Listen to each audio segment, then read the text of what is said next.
NFL players in the Olympics. Some poor European dropping back to pass after Justin Jefferson 80-yard route. Tim Tebow does look like a third-string backup European quarterback right there. Tyreek Hill running routes against some of the French guys. Mike, you possibly might be able to participate for Team Italy. So it's going to be you across from Tyreek Hill. Do you think you can lock him down? Who's got Tyreek? The Dallas Cowboys have added a ping pong table in the middle of their locker room. You guys are about to play the Baltimore Ravens. You're sitting in the locker room listening to your music, and two backups are playing ping pong in the middle of the locker room. The ball rolls over to you. Little help?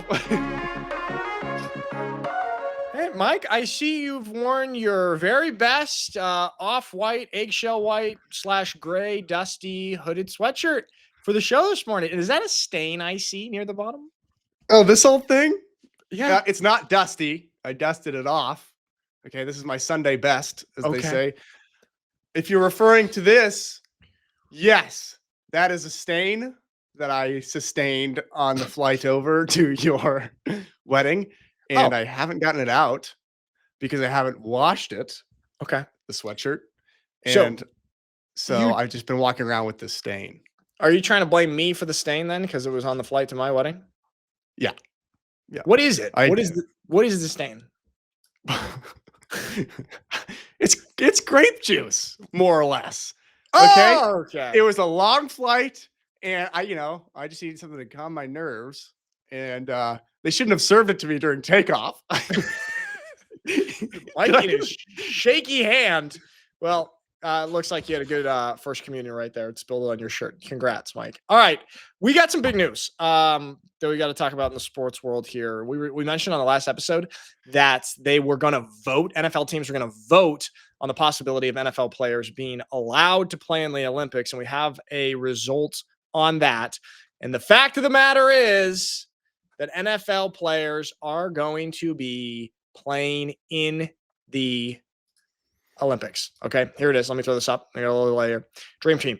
The owners just passed the resolution allowing NFL players to participate in flag football in the 2028 Olympics.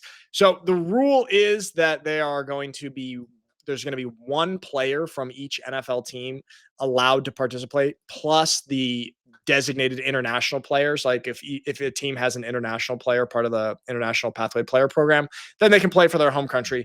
But the NFL is allowing this. I'm kind of torn on this because on one hand, I think that it's great for exposure, and why punish these NFL players for being too good to not allow them to have the opportunity to become Olympians. But on the other hand, this is just going to get ridiculous, I think, with the United States playing against Zimbabwe in flag football. I just think Zimbabwe would probably be pretty good. You're right. Maybe that's not a good. Let's go Poland or something like that. No, Poland's actually pretty good. You know what? Maybe we're not going to be as dominant as we actually think. No, I know what you're saying though. I like, who could possibly compete with a U.S. flag football team?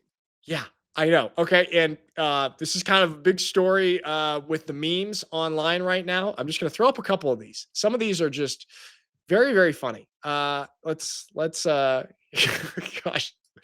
And I'm a guy here that respects European American football. Okay. But some of these memes are just some poor European dropping back to pass after Justin Jefferson 80-yard route puts the USA up 56-0. And for those just listening, it is a real clip of Tim Tebow. Gosh, Tim Tebow does look like a third-string backup European quarterback right there. That's what we in the industry call a duck. That is a duck. Here's another one here. That moment when a welder from Poland is lined up against Justin Jefferson is going to be something special. Okay. It's so funny. I know. You and I both played in Europe, and I think it's all right. These are funny memes, but the perception of football players in Europe recently got like really, really tarnished because of this clip. And actually, it's against an ELF team. So can you see this here? This is Tyreek Hill. He came to France last year, and he just did a little bit. He did a little stuff with the Paris Musketeers of the ELF. And this is him running routes against some of the French guys. And everyone said, oh, these are France's best DBs. These are Europe's best DBs. No, not really. Okay. Not that the best ones could actually lock up a guy like Tyreek Hill. But do you remember seeing this go around? This one like really, really viral. And I think a lot of Americans have this imprinted in their brains and are expecting just all players who participate in flag football in Europe to kind of be like this. Yeah, it's okay. You have to factor in like the shock effect of, if they had like a week to adapt to the movements of an NFL player, they'd be able to adapt. Because I don't think the athleticism difference isn't like crazy, but just like the technique difference. Like they have the speed, they have the the agility to guard someone like that a little bit. Yes. As long as like they have some time to adapt to that level. But, yeah, that's the thing. I mean, there's like that's a tough video. It's tough to defend. Trying to defend it. It is tough. And I know the owners of that football team in Paris, and they're great guys, great American guys who've done a really good job with that. And they just got an former NFL head coach, Jack Del Rio, to come coach their team. And there's a lot of very talented guys in France. Yeah. I actually think France would be one of the better flag football teams coming out of Europe. Mike, you possibly might, if everything goes according to plan, be able to participate for Team Italy. So it's going to be you across from Tyreek Hill. Do you think you can lock him down? I got Tyreek. Who's got him? Who's got Tyreek? God. Come on, Mike.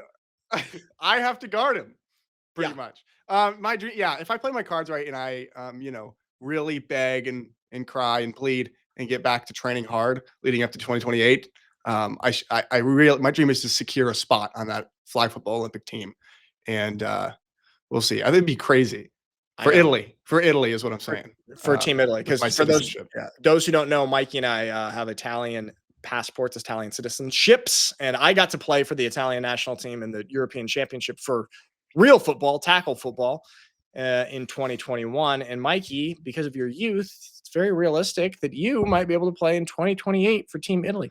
Actually, if Italy has Luke Zaradka, Mike, who has been the quarterback of Team Italy, and if they have him, he's like my age, so he'll be maybe like 35, 36 by the time the Olympics come around.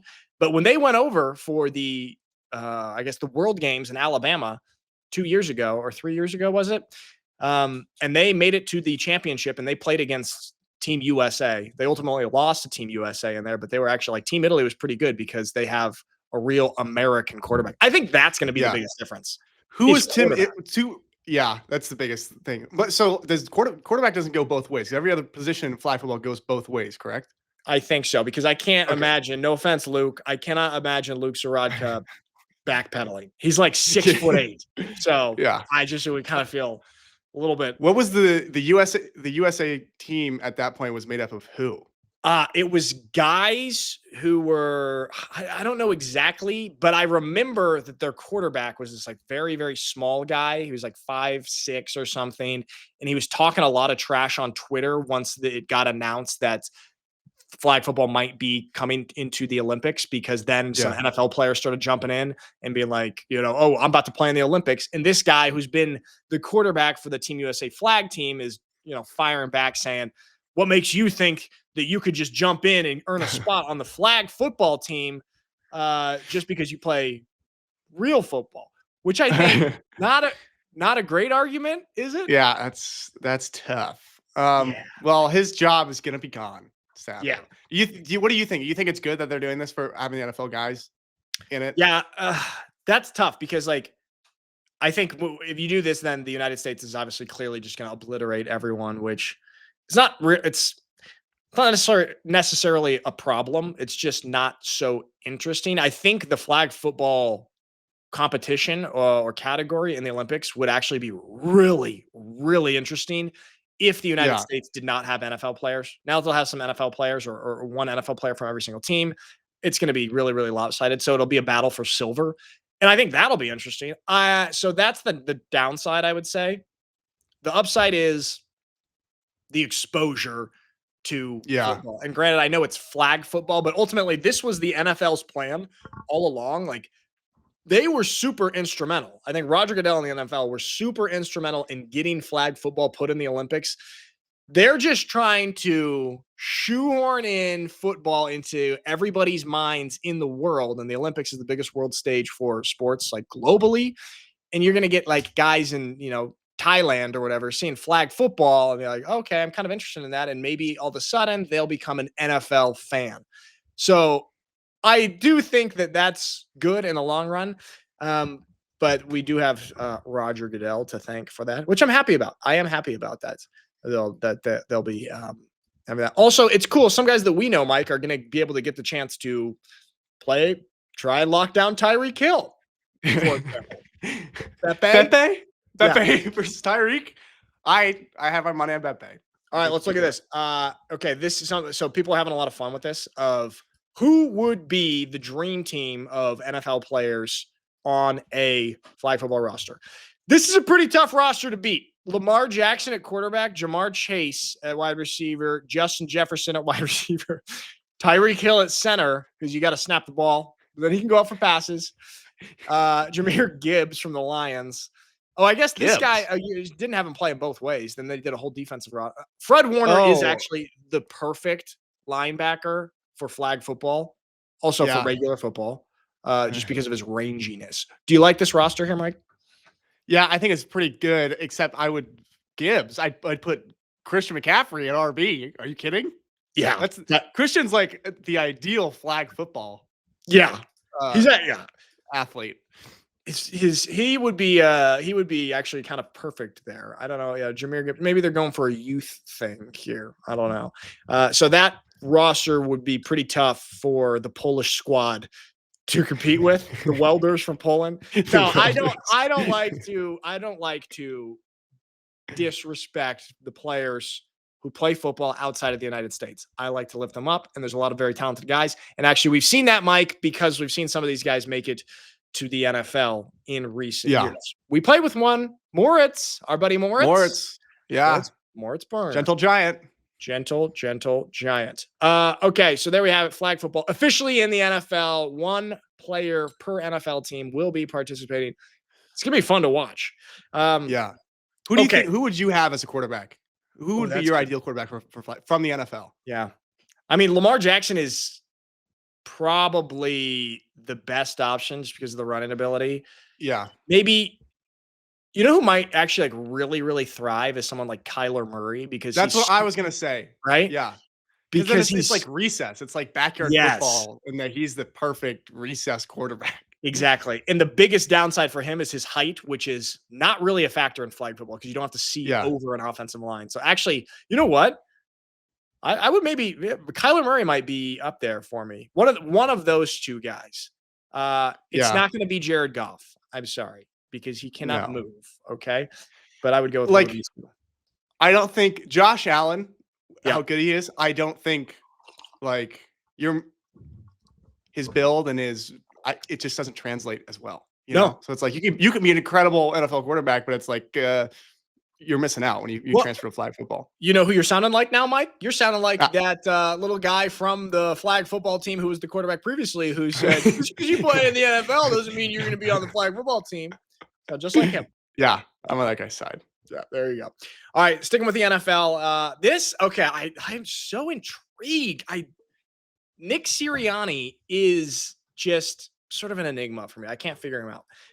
He got extended, multi-year deal with the Eagles, which is to be expected, obviously, just coming off a Super Bowl win. But it's also important to note that the year before, in 2023, he was kind of on the hot seat. Like, people were calling for his job. But the fact is, Sirianni has quite a bit of success here in these last few years. He also is the only NFL head coach with 3 different current head coaches who came directly from his staff. So here's his coaching tree. Wow. Granted, all of these coaches, Mike, what do you think? Toothy smiles? He has a type. He does have a type, doesn't he? Interesting. Yeah. These guys. That's really cool. That's how long has he been with the Eagles? Like, I think less than 4 years, maybe. Oh yeah, here it is, right here. So here it is. All right. He's done here. This for those just listening. He's had nothing but success in Philly. 4 playoff berths in 4 years, average regular season record of 12-5, 2 Super Bowl appearances, 1 Lombardi Trophy, and is the active leader in winning percentages. And here's the other coaches who are in the active leading top 5 of winning percentages.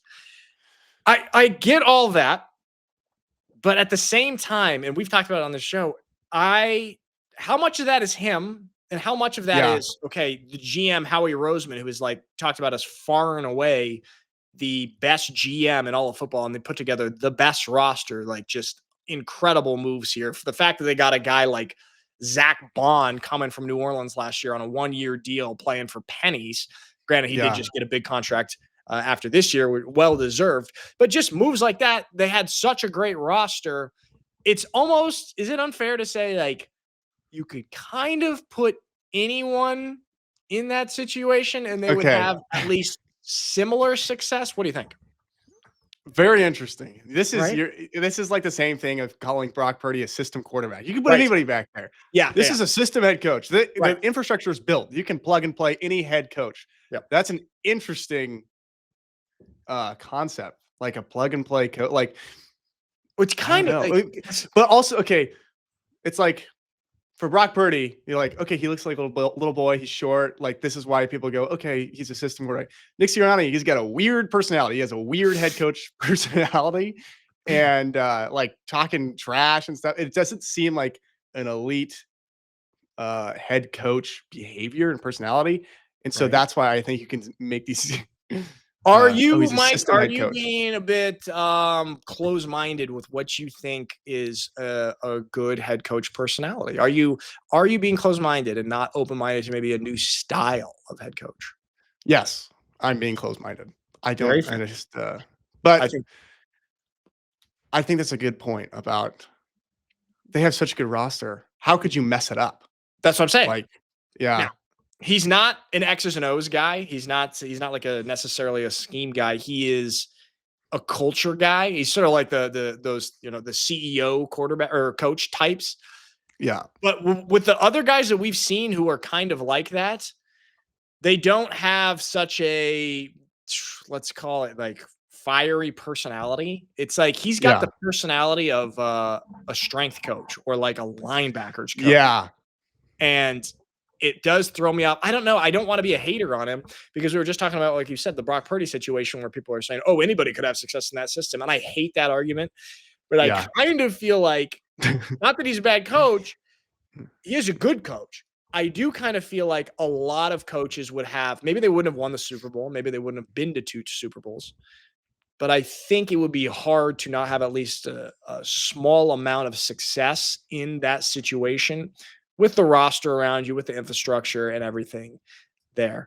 Mike, I want to ask you then this. If you are an NFL owner and you get your this is a fantasy hypothetical situation, okay?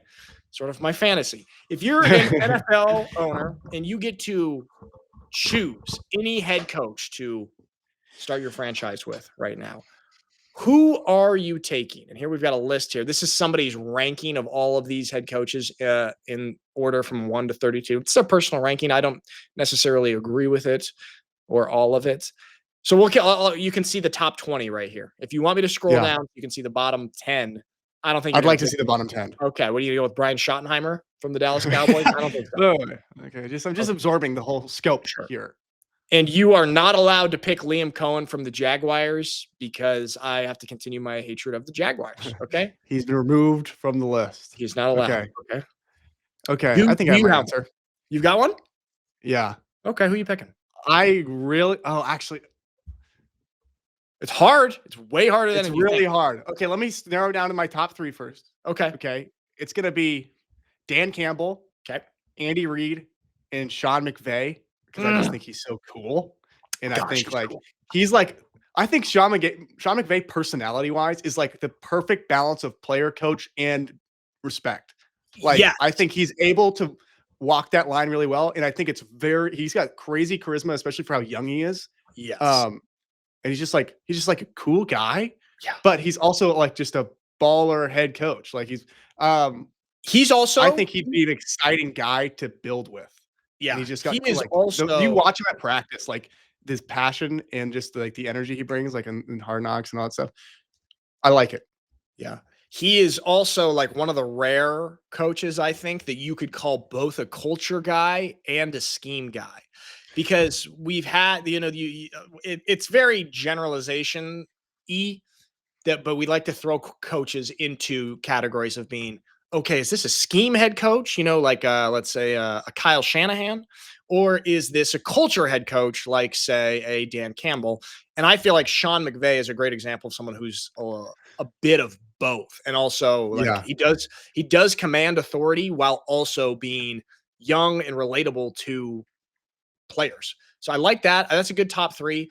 I honestly, I don't know if I would have a different top three. I do love the Harbaughs, but I feel like something about playing for them.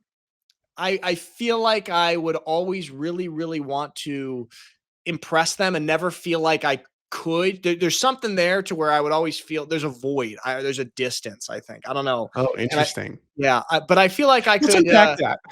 You want to unpack that? Okay. Well, we're going to have a sports psychologist on the show soon, and I'll unpack it there. Yeah. I am going to go Dan Campbell. I'm not going to go Andy Reid, surprisingly. You think that's crazy?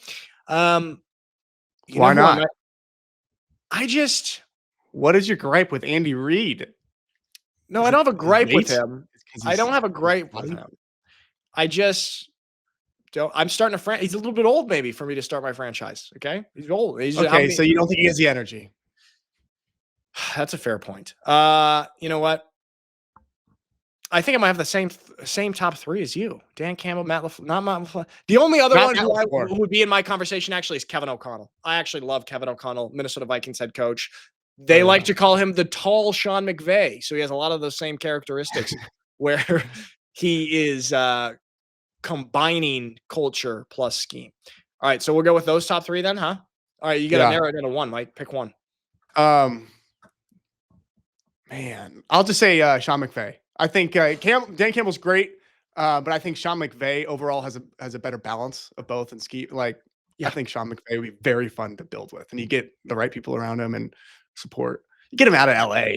Yeah. No, I don't know where you put him. I think that's kind of like what Matt Stafford and Sean McVay have. They've got like a great relationship. They're player coach. Hey, he's the coach. I'm the player, but also they're buddies. They're also like close to the same age, which is crazy. Okay. So we'll go with that. I'm actually, I'm going to go, I'm also going to go with Sean McVay. He's just too cool. It's hard. Dan Campbell will be my He's so cool. Dan Campbell will be my second. Also cool in a different way. Okay. This is very, very important, Mike. And I know this is kind of hits near and dear to your heart. It's interesting.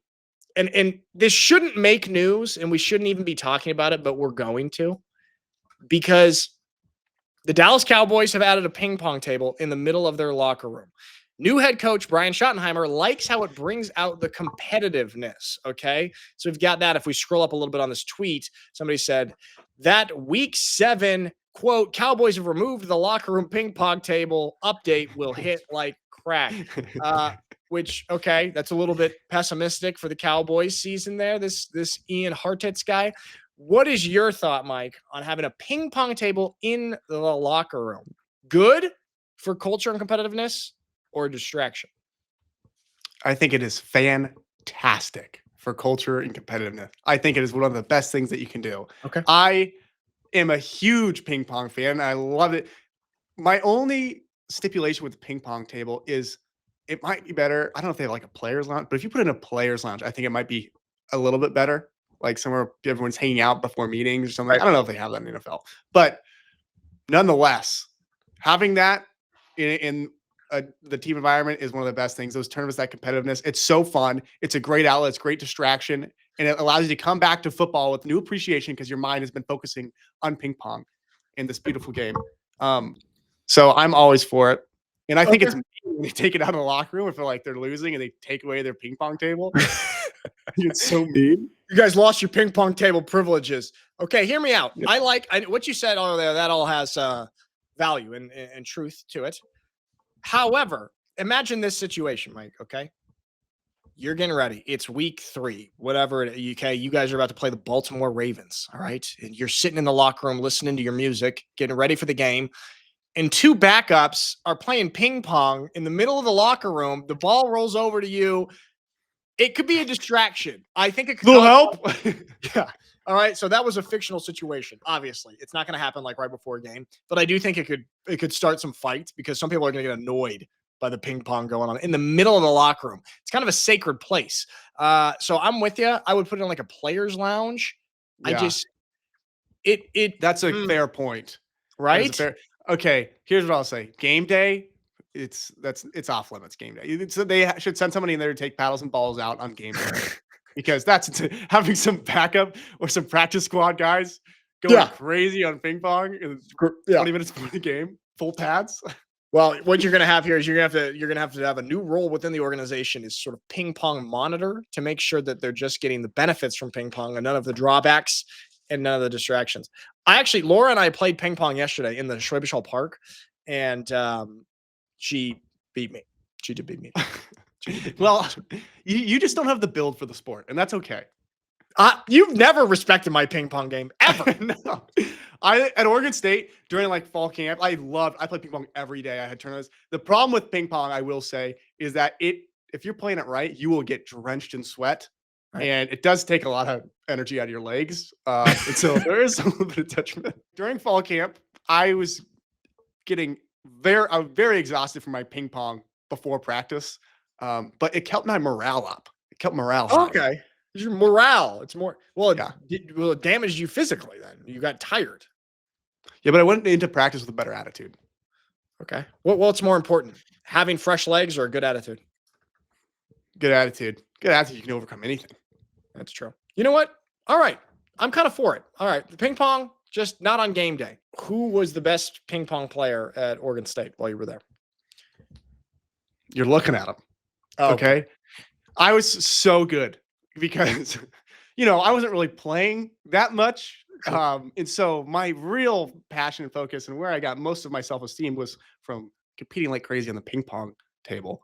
My games were so good that I would draw a crowd. We would have the whole table surrounded, everybody before meetings or in between like practices during fall camp.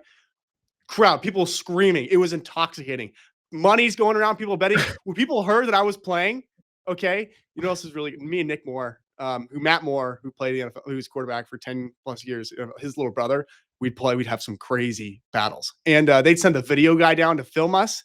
Coaches would come down and GAs would come down when they heard we were playing and they'd be betting on the games. Truly. Really? Our games were so intense. We'd be 10 feet back from the table, just all kill shots.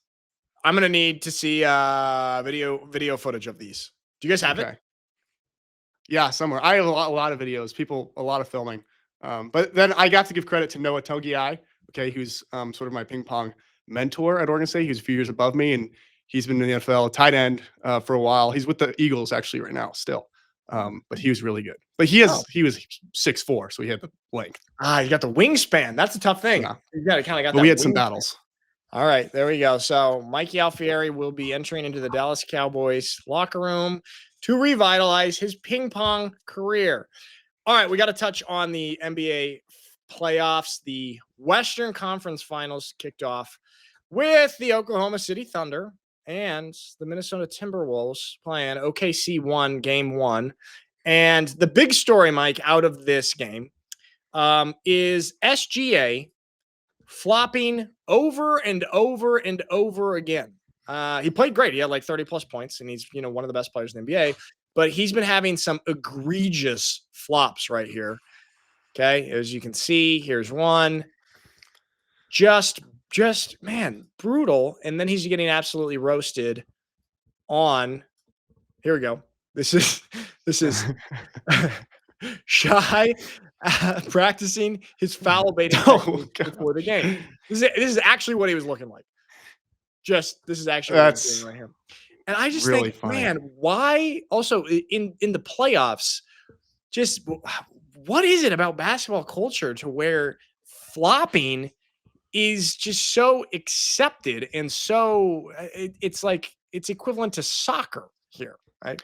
What do you think? Let me tell you why. It's because who is the star and the leader of the NBA? Who's the face of the NBA? LeBron James. Who's the people everybody looks up to? Okay, he's the top of the league. You know, one of the best of all time. And he's doing it. It's part of his tool belt. It's part of his toolkit. It's part of his technique is flopping. Okay. So all you have these young players, these other players who are looking up who's best league? Who can I emulate? This is what they're emulating now, is having a flop in your tool belt. It's disgusting. It's pathetic. And it's something that when you're driving to the basket, it shouldn't be an option in your mind. You shouldn't be, okay, I can go left, I can go right, I can pull up, I can pull back, and I can flop.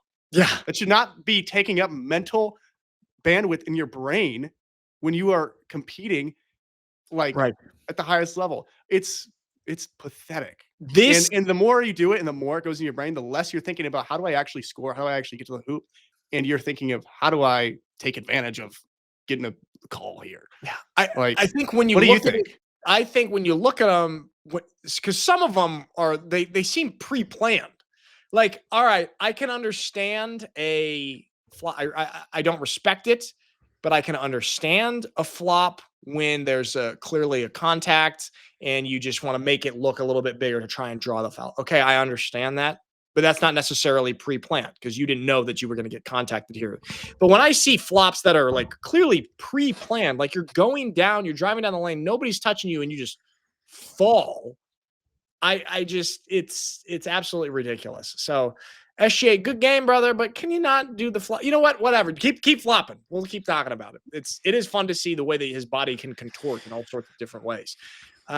This is another thing that bothers the heck out of me is when sports media do this. Okay, so Jalen Williams actually, like, he needs to play well, let's say, in this series for OKC to win, because we know what SGA is going to do, and Jalen Williams needs to show up, and he kind of did. You know, he had 15 points, 5 assists, and 5 steals. I find it very, very annoying or just trying too hard when we get these. Jalen Williams becomes the youngest player in NBA history to have a playoff game with 15 plus points, 5 plus assists, 5 plus steals, and just finding the most extreme combination of characteristics that come together to be like, this is the first time that's ever happened. Do you know what I mean? Yeah. It's just really scraping the bottom of the barrel. Like everybody every day is doing something that's never been done before. If you really pull together 5 different variables, like, yeah, it's just the standard for praise just gets lower and lower and lower. Yeah. I mean, that's what do you think about this from a marketing perspective? From a marketing perspective, it's good. Yeah. From a marketing perspective, it's good because you get people who kind of just, oh my gosh, he's the first ever to do that. But when you really think about it, I mean, we see some of these, and these are getting more and more ridiculous of adding just another variable. And it's like, you know, you could say, somebody could write a headline like, Nick Alfieri becomes the first person to say these 15 words in a row in this order. And it's just, I mean, I know he had a good game. I just don't know if it's worth being like, put it in the Guinness Book of World Records. Yeah. You know? I just, it feels silly to me. So that's my little rant about the Western Conference. I think Oklahoma City is going to win. I think the Knicks are going to win in the East. And I think we're going to have an OKC versus New York Knicks NBA final. That's what I hope, actually. And you know what, Mike? I hope the New York Knicks win, even though they have the most annoying fans in the world. Why do you say that? Why do you want them to win? I want them to win because I think it's good for basketball. I think it's good for the I think it's just like kind of an iconic franchise. They haven't won. When did they last win? 1972. I know none of these other franchises have ever won an NBA title. But I think it would be good for the NBA if this historic franchise, New York Knicks, win. First, they got to take care of the Pacers there and get out of the East. All right, everybody. So there we have it. All this stuff going on, NBA playoffs, some new signings or contract extensions in the NFL, and of course, the Olympics are going to be graced with NFL players playing flag football. Everybody, thank you for watching, and we'll see you on the next one.